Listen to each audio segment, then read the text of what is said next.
Na retrospectiva de 2020, vamos relembrar como higienizar corretamente os alimentos. 20 anos do filme Alto da Compadecida, um clássico do cinema nacional. Os desafios das mães durante o isolamento social. E ainda, a importância da família na série Pretitude. Hoje é sexta-feira, 1º de janeiro de 2021. O primeiro ESB Notícias do ano começa agora.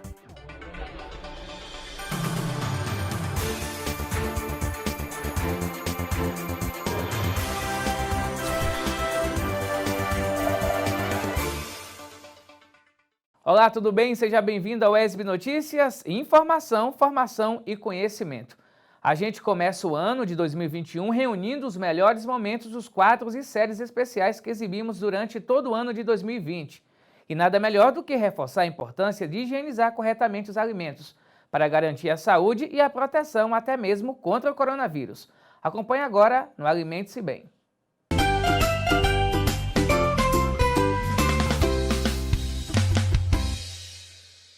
Olá, sou Flávia Belletini, nutricionista, e nós vamos falar um pouquinho dos cuidados de higienização com os alimentos quando a gente chegar do supermercado.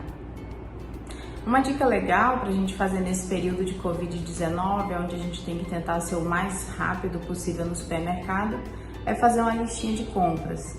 Essa lista, o ideal seria que a gente selecionasse os alimentos que realmente estão sendo necessários em casa para que a gente possa efetuar as compras de forma mais prática e mais rápida. Ao chegar em casa, o ideal é que a gente faça a higienização das mãos com água e sabão e que a gente possa limpar todas as sacolas e todas as embalagens que vieram do supermercado, como latinhas, caixa de leite, as embalagens plásticas também, como de arroz, feijão, que a gente possa passar álcool a 70% para fazer a higienização de tudo. Não é comprovado que os alimentos transmitam o vírus, mas o que a gente sabe é que a superfície, de um modo geral, ela pode estar contaminada e aí acabar contaminando os nossos familiares que não foram ao mercado também. Então, o que a gente pode estar fazendo, além disso, é fazendo a higienização dos alimentos crus, como frutas e verduras. O ideal é que a gente possa lavar com água corrente e sabão, e logo depois deixar de molho em solução para que seja 100% higienizado. Não é comprovado que os alimentos transmitam o vírus, mas o que a gente sabe é que a superfície, de um modo geral, ela pode estar contaminada e aí acabar contaminando os nossos familiares que não foram ao mercado também. Então, o que a gente pode estar fazendo, além disso, é fazendo a higienização dos alimentos crus, como frutas e verduras. O ideal é que a gente possa lavar com água corrente e sabão e logo depois deixar de molho em solução para que seja 100% higienizado, né? Então, que a gente coloque para cada litro de água uma colher de água sanitária e deixe agir por mais ou menos 20 minutos, que vai fazer a sanitização total dos alimentos. Então, são cuidados simples, mas são cuidados que no dia a dia a gente deve estar tendo para evitar que a gente, ao ir ao supermercado, traga o vírus para nossa casa e acabe contaminando familiares.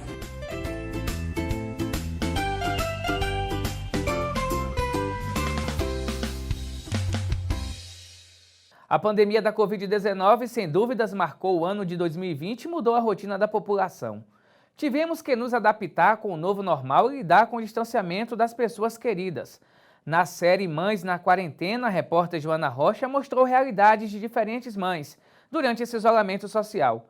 E no episódio a seguir, vamos acompanhar a história de uma mãe e seus filhos. Professora querida, competente advogada e palestrante reconhecida.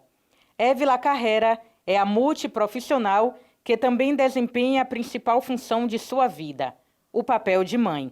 Ela é a homenageada no 4º episódio da série especial Mães na Quarentena.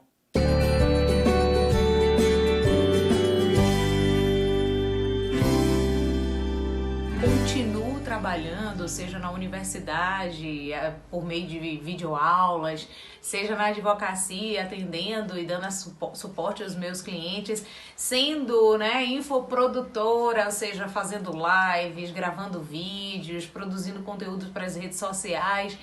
Então é uma rotina muito intensa e a gente ainda está tendo que conciliar com uma rotina de estudo em casa, já que as atividades da escola estão sendo enviadas para que eles façam em casa.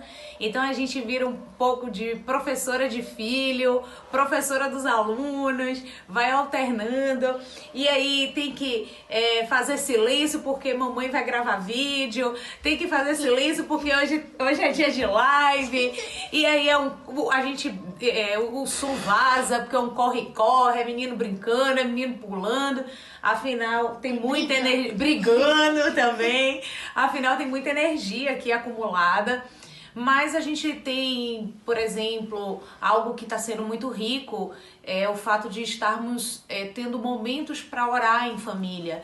Para Évila, exercer o papel de mãe em meio a uma pandemia é um desafio. Ela deixa uma mensagem de otimismo e coragem para todas as mamães. Eu acredito que a maior lição que a gente pode deixar para os nossos filhos agora é a nossa capacidade de ter empatia, a capacidade de ser resiliente e também de sermos cooperativas. Mais do que nunca, a gente precisa colaborar, ajudar uns aos outros, exercitar a empatia e ser empático com nós mesmos. E principalmente com esses seres que foram confiados a nós na condição de filhos. Então, minha mensagem para todas as mães é que tenhamos compaixão com nós mesmos. É normal não dar conta de tudo. É natural a gente não conseguir conciliar tudo. Nós temos superpoderes, mas não é esses poderes que a sociedade nos impõe que deve ser considerado os legítimos. Nosso poder é o poder do amor, o nosso poder é o poder do perdão e o nosso maior poder é o poder da entrega. Então, que todas as mães possam vivenciar esse dia da maneira mais intensa. Depois de uma mensagem como essa, eu poderia até terminar a reportagem agora, mas eu tenho certeza que, assim como eu, você aí de casa deve estar curioso para saber como é que vai ser o Dia das Mães 2020 dessa família. Então, Évila Carrera, conta pra gente como vai ser o Dia das Mães desse ano. Então, eu não vou resistir. Domingo vai ser um dia em que vamos ficar juntas, vamos curtir, até porque ela tá com muita saudade dos netos. Vai ser um Dia das Mães diferente, mas em nenhum momento vai deixar de ser tão especial quanto todos os outros. Porque só o fato de termos a nossa mãe perto de nós já é um motivo de grande alegria. E eu estar também podendo desfrutar da companhia dos meus filhos também já é algo que, por si só, merece ser comemorado e é motivo de gratidão. E vocês, o que é que vocês vão deixar de recado aí para as mamães? Feliz Dia das Mães para todas as mães do Brasil. E você, Vida? Feliz Dia das Mães, que todos fiquem bem.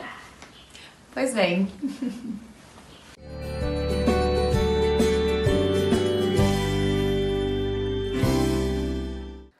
Agora o tempo. Veja na previsão do tempo como ficam o tempo e a temperatura para a Vitória da Conquista e região.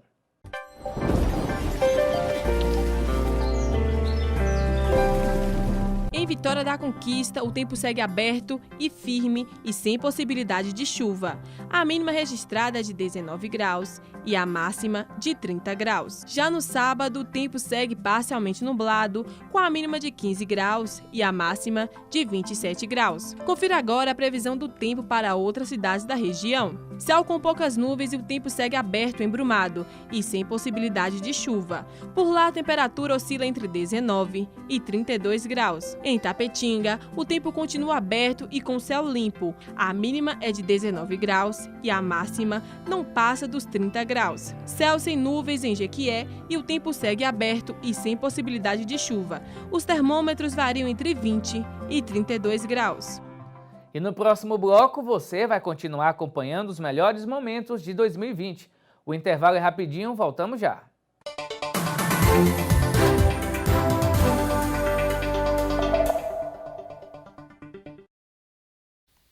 Assim como os vírus, as fake news também evoluem. A cada dia, os criadores de notícias falsas usam novas tecnologias e ferramentas para montar e divulgar conteúdos falsos. Você já ouviu falar de deepfake? É uma ferramenta que se utiliza de sons e movimentos para criar vídeos falsos, além do que a edição já permitia. Por exemplo, dá para colocar na boca de um candidato palavras que ele nunca disse. Ou seja, hoje em dia não dá mais para acreditar nem no que a gente vê. Por isso, antes de cair no conto de uma foto ou de um vídeo falso, desconfie. Procure informações sobre o assunto em fontes oficiais, pesquise nos sites jornalísticos e de checagem de notícias e só compartilhe aquilo que você tem certeza que é verdadeiro. Quem espalha fake news prejudica outras pessoas, a si mesmo e pode estar cometendo um crime. Se for fake news, não transmita. Justiça eleitoral, a justiça da democracia.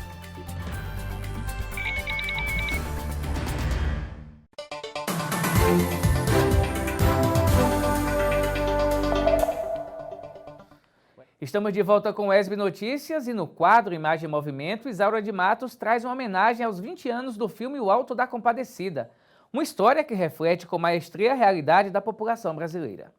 Imagem em Movimento número 10 e comemorando 20 anos de uma das obras mais divertidas e icônicas do catálogo de filmes do cinema brasileiro. Adaptação da peça teatral do dramaturgo paraibano Ariano Suassuna, O Alto da Compadecida segue a sua trajetória e continua sendo constantemente revisitado e aplaudido no Brasil e ao redor do mundo.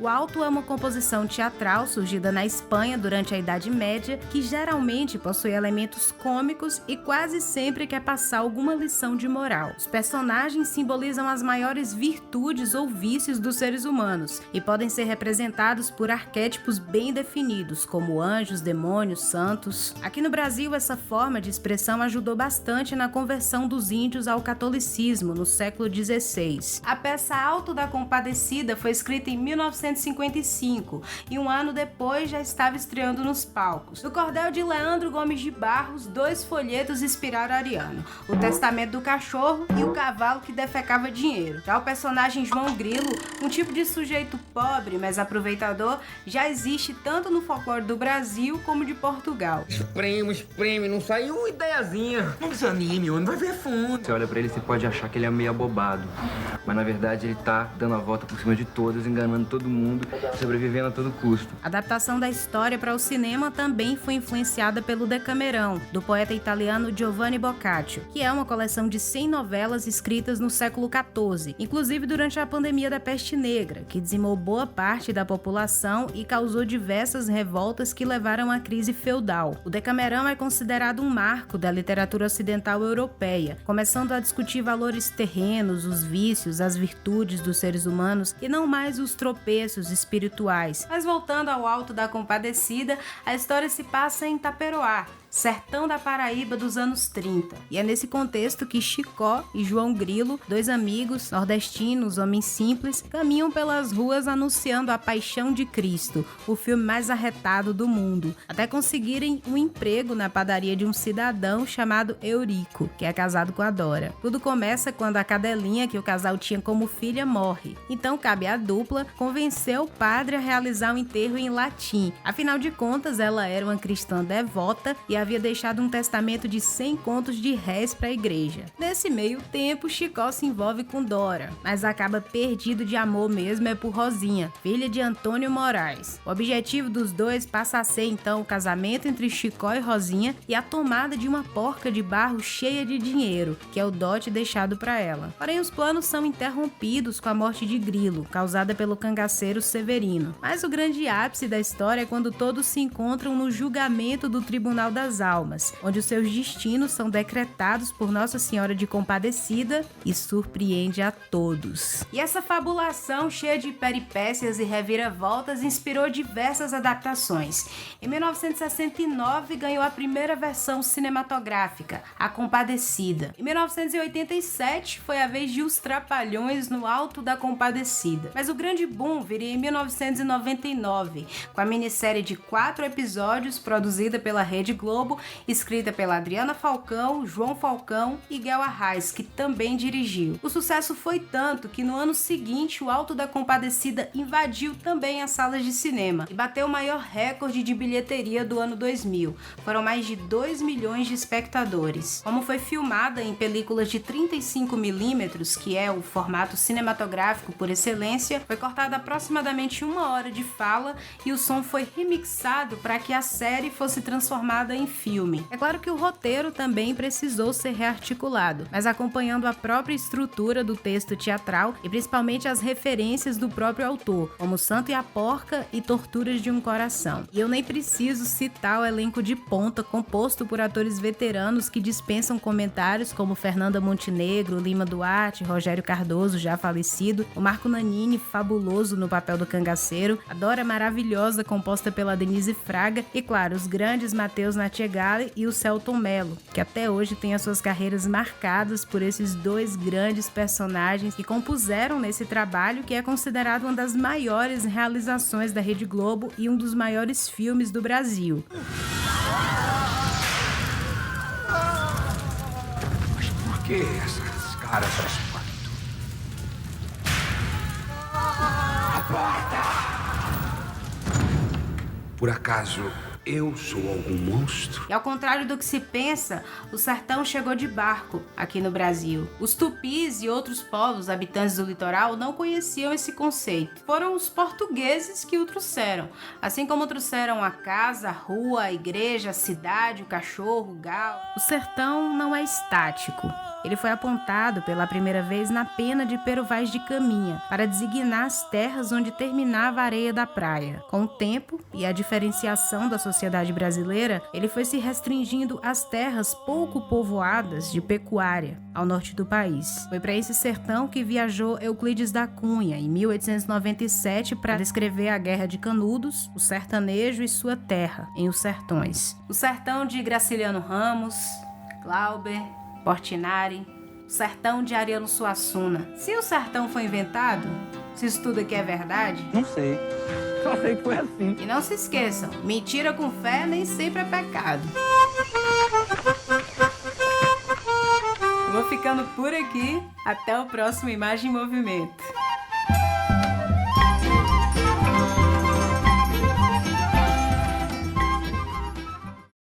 Tá aí um clássico do cinema nacional que marcou uma geração inteira e continua encantando. Obrigado, Isaura. E o quadro Encantos Literários trouxe muita poesia em 2020. Vamos rever o poema Navio Negreiro de Castro Alves, interpretado por Maria Luísa. Estamos em pleno mar.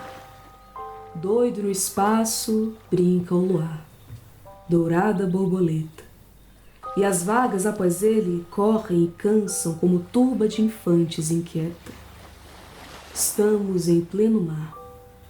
Do firmamento os astros saltam como espumas de ouro. O mar, em troca, acende as ardentias constelações do líquido tesouro. Estamos em pleno mar. 2 infinitos ali se estreitam num abraço insano. Azuis, dourados, plácidos, sublimes. Qual dos 2 é o céu? Qual o oceano? Estamos em pleno mar. Abrindo as velas ao quente afar das virações marinhas, veleiro brigue e corre a flor dos mares, como roçam na vaga as andorinhas. Donde vem? Onde vai? Das naus errantes quem sabe o rumo se é tão grande o espaço? Neste Saara os corcéis o pó levanta, galopam, voam, mas não deixam traço. Bem feliz que ele pode, nestora, sentir deste painel a majestade. Embaixo, o mar em cima, firmamento, e no mar e no céu, a imensidade. Oh, que doce harmonia traz minha brisa, que música suave ao longe soa. Meu Deus, como é sublime o canto ardente pelas vagas sem fim boiando à toa. Homens do mar, ó rude marinheiros, tostados pelo sol dos 4 mundos, crianças que a procela acalentara no berço destes pélagos profundos. Esperai, esperai, Deixai que eu beba esta selvagem, livre poesia. Orquestra é o mar que ruge pela proa, e o vento que das cordas assobia. Por que foges assim, barco ligeiro? Por que foges do pávido poeta? Ah, quem me dera acompanhar-te a esteira que semelha no mar, doido cometa. Albatroz, albatroz, águia do oceano, tu, que dormes das nuvens entre as gazas, sacode as penas, leviatã do espaço. Albatroz, albatroz, dá-me estas asas. Que importa da nauta o berço, donde é filho, qual seu lar? Ama a cadência do verso que lhe ensina o velho mar. Cantai, que a morte é divina, resvala o brigue e a bolina como um golfinho veloz. Presa ao mastro da mezena, saudosa bandeira acena as vagas que deixa após. Do espanhol, as catilenas, requebradas de langor, lembram as moças morenas, as andaluzas em flor. Da Itália, o filho indolente canta Veneza dormente, terra de amor e traição. Ou do golfo no regaço, relembra os versos de Tasso, junto às lavas do vulcão. O inglês, marinheiro frio, que ao nascer do mar se achou, porque a Inglaterra é um navio que Deus na mancha ancorou. Rijo entoa pátrias glórias, lembrando orgulhoso histórias de Nelson e de Abukir. O francês, predestinado, canta os louros do passado e os loureiros do porvir. Os marinheiros helenos, que a vaga Jônia criou, belos piratas morenos do mar que Ulisses cortou, homens que Fídias talhara, vão cantando em noite clara versos que Homero gemeu. Nautas de todas as plagas, vós sabeis achar nas vagas as melodias do céu. Desce do espaço imenso, ó águia do oceano, desce mais, ainda mais, não pode olhar humano, como em teu mergulhar no brigue voador. Mas que vejo eu aí? Que quadro de amarguras! É canto funeral? Que tétricas figuras! Que cena infame e vil, meu Deus, que horror! Era um sonho dantesco, o tombadilho que das luzernas avermelha o brilho em sangue a se banhar. Tinir de ferros, estalar do açoite, legiões de homens negros como a noite horrendos a dançar. Negras mulheres suspendendo as tetas, magras crianças cujas bocas pretas regam o sangue das mães. Outras moças, mais nuas e espantadas no turbilhão de espectros arrastadas em ânsia e mágoa vãs. Ergue-se a orquestra irônica e estridente, e da ronda fantástica a serpente faz doidas espirais. Se o velho arqueja, se no chão resvala, ouvem-se os gritos, o chicote estala, e voa mais e mais. Presa nos elos de uma só cadeia, a multidão faminta cambaleia e chora e dança ali. Um de raiva delira, outro enlouquece.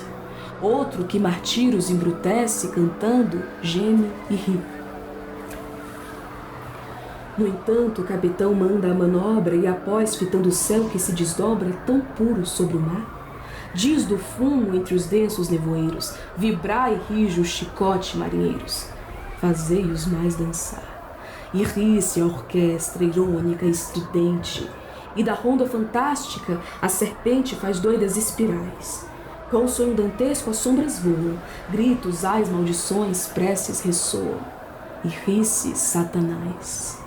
Senhor, Deus dos desgraçados, dizei-me vós, Senhor Deus, se é loucura, se é verdade, tanto horror perante os céus?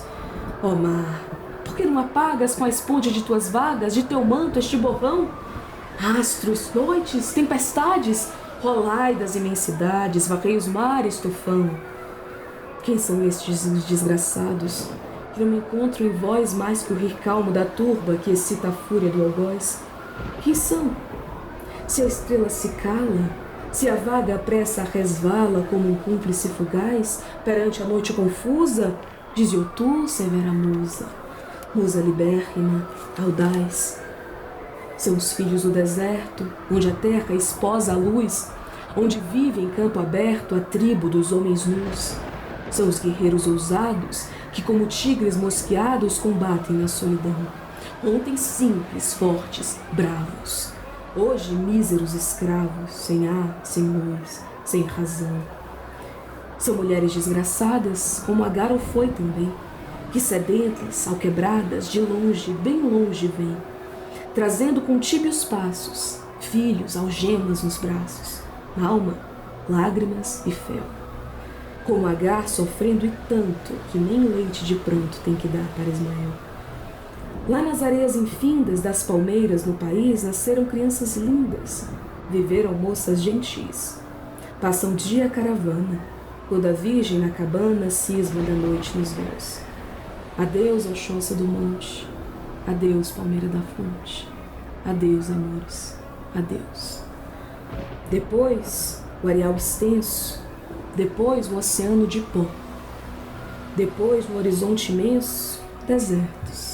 Deserto só. E a fome, o cansaço, a sede, ai, quanto infeliz que cede e cai para não mais se erguer.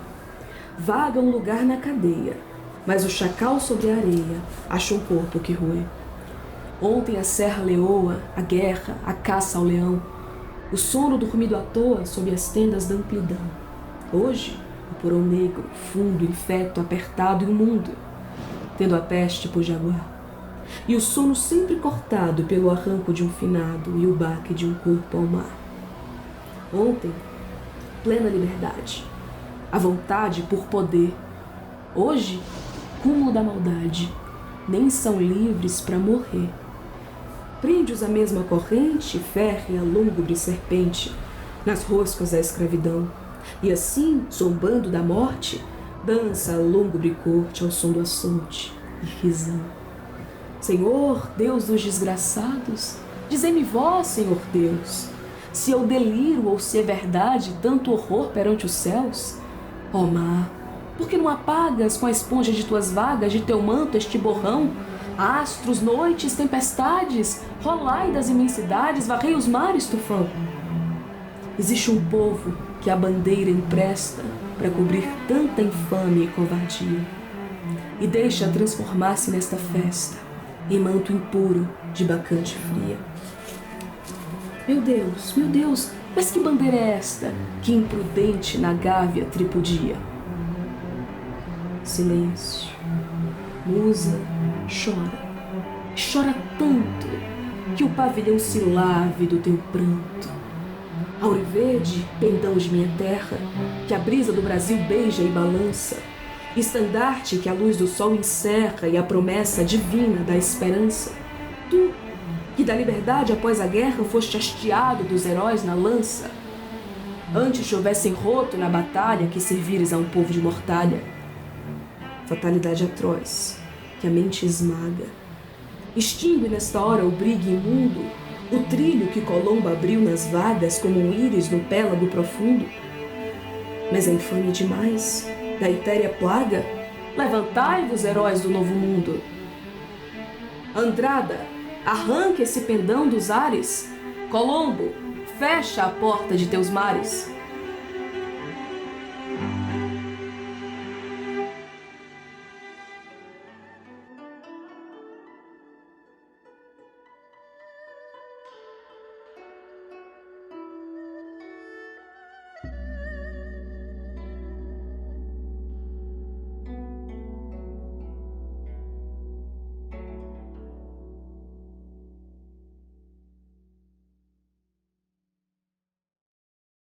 Uma das séries que marcou o ano de 2020, sem dúvidas aqui no ESB Notícias, foi Pretitude. As reportagens abordaram importantes temas sobre a população negra brasileira e que precisam ser debatidos. Vamos acompanhar agora o último episódio da série, que fala sobre a importância da família e aborda o legado e a herança, com Mário Ribeiro. A família é o primeiro grupo social com o qual nos relacionamos. Elas são regidas por valores e ensinamentos perpetuados de geração em geração. Um fio contínuo de uma história contada por muitas vozes. É certo que não existe uma fórmula, cada uma se estrutura à sua maneira. Mas na trajetória de famílias negras, história é herança. E ter consciência da sua origem é fundamental na construção de um forte legado.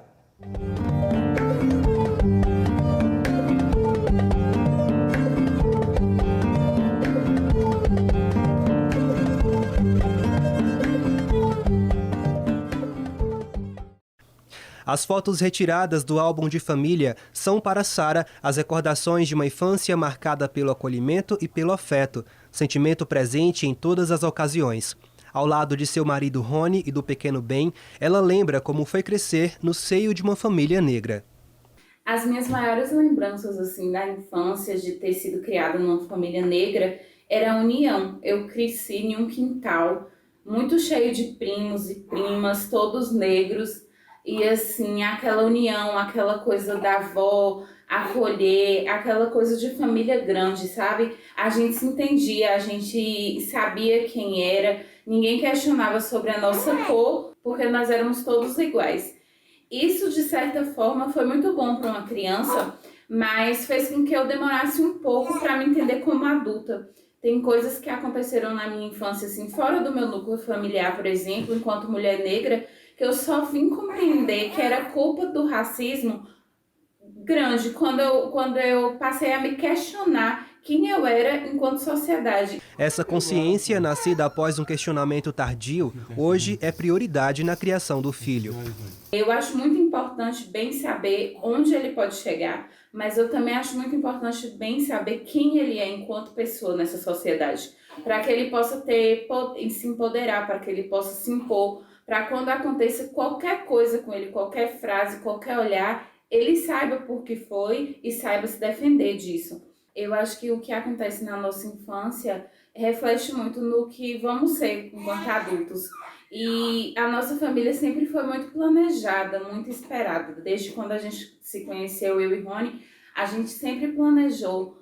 Quando a gente tiver um filho, o que a gente vai falar para ele, o que a gente vai contar para ele, como que vai ser a infância dele. A gente trouxe o que a gente foi na infância, um pouco disso, para o que a gente quer que seja a nossa família. Maurício e Kelly, casal soteropolitano radicado em Vitória da Conquista, também compartilham da experiência de criar um filho. Há 5 anos, nasceu o pequeno Pietro. Das lembranças da infância que ainda se mantêm vivas, Kelly recorda que o estímulo aos estudos é a principal delas. Sempre ajudaram e sempre reforçaram a questão da educação. A educação era o que ia fazer a gente crescer, sabe, conhecer, saber historicamente, saber o nosso local, nosso papel na sociedade, e com isso a gente conseguir lutar em busca de melhores condições, né? Então, o que a gente vê, com certeza hoje a gente tem uma condição de vida, tanto, eu acredito, de conhecimento, de postura histórica, melhor do que nossos pais, mas quem garantiu isso, com certeza, foi eles, através de sempre priorizar a nossa educação. A trajetória das famílias negras brasileiras é historicamente e socialmente marcada por luta e resistência. Independente da sua configuração, a elas são imputados obstáculos duros demais na vida em sociedade. E para as novas famílias, o enfrentamento ao racismo é um desafio constante que marca a criação de filhos negros desde muito cedo. Educação em primeiro lugar, honestidade, são os 2 valores preponderantes que a gente preza, e principalmente eu estou educando meu filho a se defender, para viver num mundo de racista, onde ele tem que ser antirracista e ele tem que saber o local dele nessa sociedade e ele tem que exigir o espaço dele. Então ele não vai aceitar racismo, preconceito, nada desse tipo, nem com ele, nem para com os outros. É um dos lemas que a gente prega. Quando é um menino, por exemplo, você se preocupa de como esse menino vai... Quando esse menino sair para a rua, se algum dia ele não vai ser confundido com um bandido simplesmente por conta da cor da pele dele. Como diz Emicida, existe pele alva e pele alvo. E a gente tem um filho de cor alvo. E a gente se preocupa muito. Então, o que a gente pode fazer como pais é falar para ele, orientar. É muito triste a gente ter que dizer para um filho, se você estiver com um amiguinho branco e você for enquadrado, você deve agir de tal forma porque você é negro. Isso dói como mãe falar para um filho. Dói você ter um filho indo para a rua e você ter que ficar com outras preocupações que são peculiares de uma mãe negra, de um pai negro, que uma mãe e um pai de um filho branco não vão ter. Dói um filho chegar algum dia para você contar na rua que ele estava andando na rua e uma pessoa encolheu a bolsa porque ele é negro. dói os olhares que a gente sabe que ele vai ter. Mas ao mesmo tempo eu fico um pouco aliviada, porque ele vai crescer numa família que tem total consciência disso. Então a gente vai ensinar para ele que por mais que a sociedade seja assim, isso não interfere nele enquanto pessoa. A despeito do que a sociedade pensa dele, ele pode ser uma pessoa poderosa, ele pode chegar onde ele quiser, ele pode ser quem ele quiser. E isso é importante, isso é o que a gente tem a passar para ele. O respeito, a ancestralidade, ele saber de onde ele veio, ele saber que cada característica dele o empodera, que a história dele não é a história de um povo que foi escravo, é a história de um povo lindo que foi tirado de sua nação e que tem suas características, tem suas religiões de origem, tem suas cores, tem suas nuances maravilhosas que a sociedade ainda precisa enxergar. A preocupação destes casais é real e necessária, assim como o amor dedicado nessa difícil tarefa de formar novos cidadãos. Mas somente assim, Ben e Pietro crescerão fortes, conscientes de si e do meio que os cercam, com apoio e coragem para superar qualquer coisa. Eu diria a ele que seja sempre resiliente, que nunca desista dos sonhos dele e que ninguém vai poder dizer não a ele. Que a única pessoa capaz de trilhar o destino dele é ele mesmo e que as ferramentas nós já estamos dando agora, né? E ele mesmo que vai se auto-lapidar.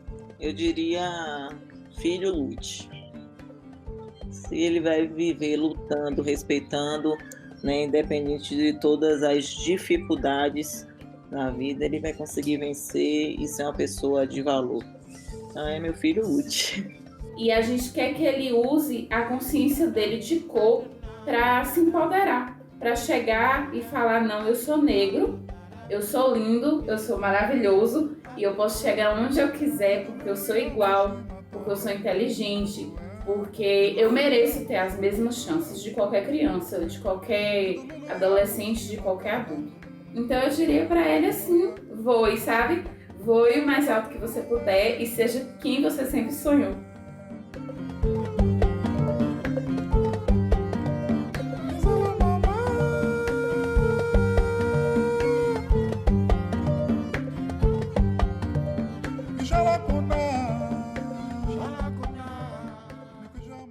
Obrigado, Mário Ribeiro, obrigado, Samara Dias, por essa série tão importante para os nossos dias atuais.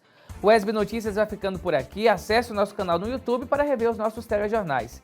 Fale com a gente pelo nosso WhatsApp, 3424-8763. E a partir de amanhã, durante todo esse mês de janeiro, a primeira edição do ESB Notícias vai começar meio-dia e terá transmissão simultânea pelo ESB Notícias do rádio, 97,5 FM em Vitória da Conquista e 106,1 em Jequié. Obrigado pela companhia e que 2021 seja um ano de muita saúde, empatia, felicidade para todos nós. Até mais!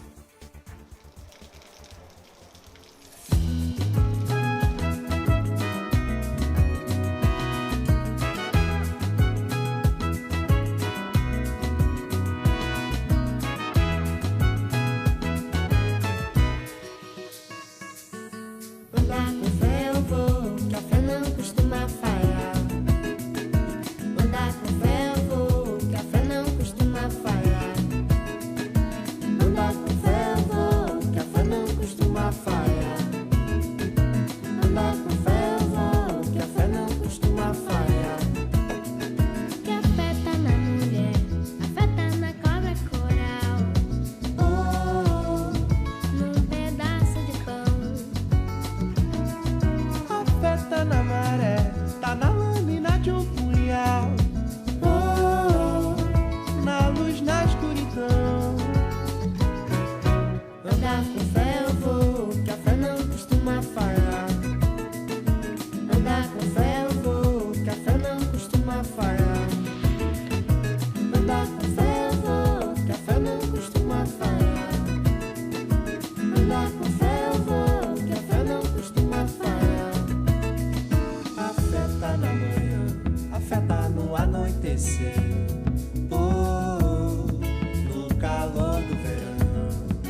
Costuma fé, não costuma falhar. Andar com fé eu vou, que a fé não costuma falhar. Costuma fé, não costuma falhar. Andar com fé eu vou, que a fé não costuma falhar. Costuma fé, não costuma falhar.